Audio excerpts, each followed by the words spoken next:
வணக்கம். நான் லோகேஸ்வரி சிம்பு பேசுறேன்.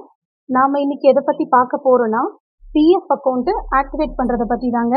இப்போ நீங்க பிஎஃப்ல இருந்து அட்வான்ஸ் கிளைம் பண்ணனாலும் சரி, பிஎஃப்ல இருந்து ஃபைனல் செட்டில்மெண்ட் இல்ல பென்ஷன் எடுக்கணும்னாலும் சரி, அதுக்கு முன்னாடி நம்ம பண்ற ஒரே விஷயம் ஃபர்ஸ்ட் பிஎஃப் அக்கவுண்ட் ஆக்டிவேட் பண்ணியிருக்கணும். அத நீங்க ஆக்டிவேட் பண்ணா மட்டும் தான் உங்களால பிஎஃப் அக்கவுண்ட் கிளைம் பண்ண முடியும்.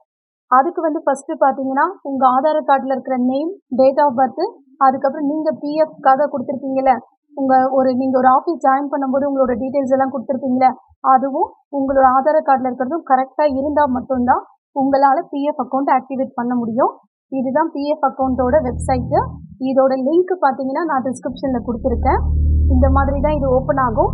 இங்க கீழ பார்த்தீங்கன்னா, ஆக்டிவேட் யுஏஎன் அப்படின்னு இருக்கும். இத நீங்க கிளிக் பண்ணுங்க. இதுக்குள்ள போனீங்கன்னா உங்களோட நேம், அதுக்கப்புறம் Aadhaar number, member ID, mobile number, அதுக்கப்புறம் கேப்சா இது எல்லாமே கேட்கும். இது எல்லாத்தையும் கரெக்டா கொடுத்துருங்க. கொடுத்துட்டு நீங்க இதை ஓகேன்னு கொடுத்ததுக்கு அப்புறம் பார்த்தீங்கன்னா, ஆதார் கார்டில் லிங்க் பண்ண மொபைல், அந்த மொபைலும் கையில் இருக்கணும். அதுக்கு ஒரு ஓடிபி வரும். அதை நீங்க போட்டு ஓகே பண்ணீங்கன்னா உங்களோட பிஎஃப் அக்கௌண்ட் ஆக்டிவேட் ஆயிடும். தேங்க்யூ.